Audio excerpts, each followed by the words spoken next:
Selamat pagi anak-anak, salam sehat bagi kita semua. Pagi ini Ibu akan menemani kalian untuk belajar tema 2 pada muatan mata pelajaran PPKN. Pagi ini kita akan belajar tentang KD 3.1 dan KD 3.2. KD 3.1 yaitu memahami arti gambar pada lambang negara Garuda Pancasila. Dan KD 3.2 menjelaskan makna keberagaman karakteristik individu di lingkungan sekitar. Perilaku bersyukur terhadap sesama makhluk hidup.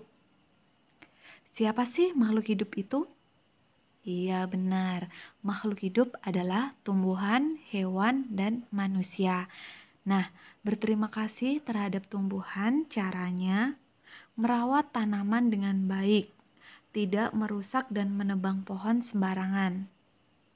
Berterima kasih terhadap hewan, caranya memberi makan dan minum hewan peliharaan, merawat hewan peliharaan dengan baik, dan menyayangi atau memberikan kasih sayang terhadap hewan peliharaan. Berterima kasih terhadap sesama manusia. Contohnya ketika kita melihat seorang nenek yang berada di seberang jalan dan ingin menyeberang jalan, kita hendaknya menolong nenek-nenek itu untuk menyeberangkan jalan. Dan contoh yang kedua, Adi jatuh dari sepeda. Anton menolong Adi.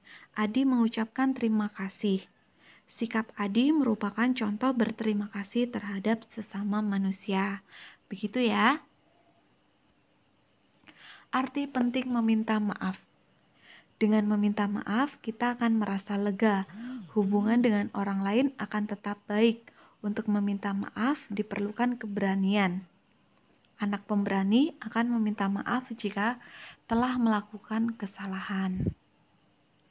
Bersikap baik. Bersikap baik harus kita lakukan kepada manusia, tumbuhan, dan hewan. Dengan bersikap baik, kita akan mendapatkan kebahagiaan. Bersikap baik terhadap sesama manusia, contohnya menjenguk dan mendoakan teman yang sakit agar cepat sembuh. Keberagaman di rumah. Perbedaan dalam keluarga antara lain perbedaan sifat dan hobi atau kegemaran. Contohnya, dalam sebuah rumah terdiri dari Anita, Dida, dan Ibu, mereka suka memasak, sedangkan Andi dan Ani suka berolahraga. Hal tersebut yang termasuk dalam perbedaan sifat atau hobi. Selanjutnya, manfaat menerapkan sikap menghormati dan menghargai di rumah. Yang pertama, suasana rumah menjadi tenang dan damai. Kedua, menciptakan rasa kebersamaan dan kerukunan di dalam rumah. Dan yang ketiga, memupuk rasa persatuan dan kesatuan antar anggota keluarga. Keberagaman di sekolah. Perbedaan di sekolah berupa bentuk tubuh dan sifat. Perbedaan bentuk tubuh misalnya beda bentuk rambut, warna kulit, postur tubuh, dan tinggi badan. Dalam gambar berikut merupakan perbedaan dengan sifat. Gambar pertama adalah anak dengan sifat yang peduli dengan lingkungan. Dan gambar yang kedua adalah anak dengan sifat suka menolong atau mau berbagi.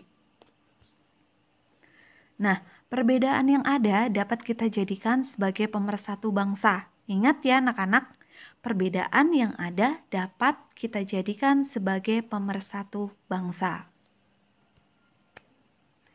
Bersikap baik terhadap sesama manusia merupakan bentuk pengamalan Pancasila, tepatnya sila kedua. Pancasila dilambangkan dengan rantai emas. Yang bunyinya apa anak-anak?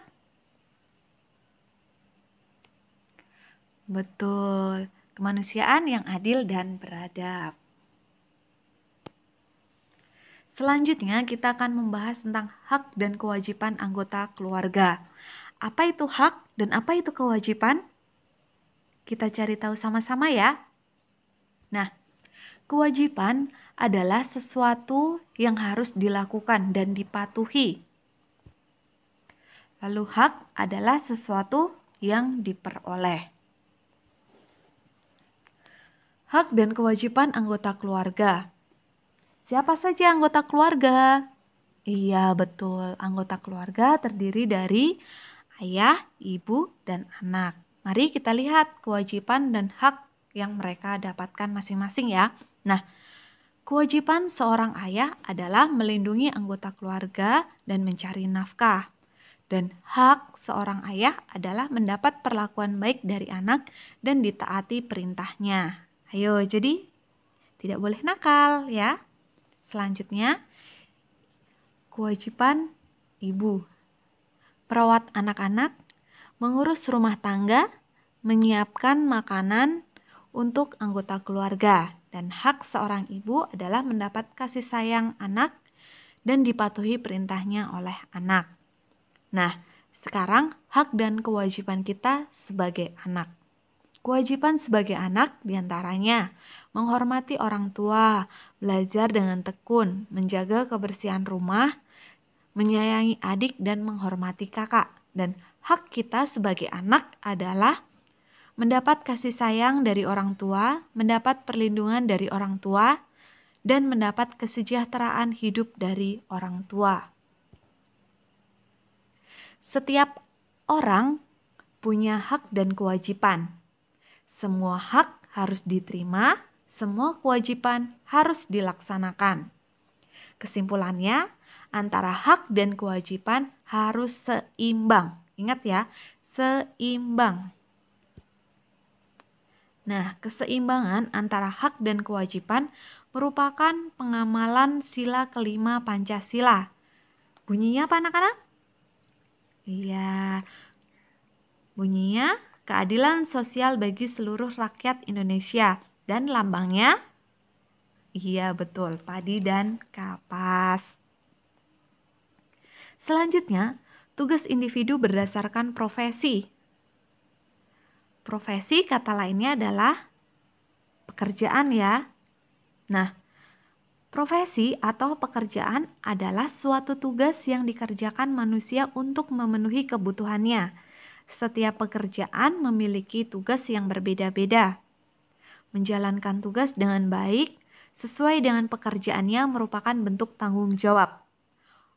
Orang yang bertanggung jawab dianggap sebagai orang baik. Contoh tugas individu berdasarkan profesi. Yang pertama adalah nelayan. Ya, nelayan tugasnya adalah menangkap ikan. Selanjutnya, pedagang. Pedagang tugasnya menjual barang kebutuhan. Nah, selanjutnya, guru tugasnya mengajar dan mendidik siswa di sekolah. Satu lagi gambar apa? Oh iya, betul, gambar dokter. Ada yang cita-citanya ingin menjadi dokter? Tugasnya apa kalau gitu? Oh iya, benar. Dokter tugasnya memeriksa pasien dan memberi resep obat. Selanjutnya, mengenal tugas individu sesuai peran.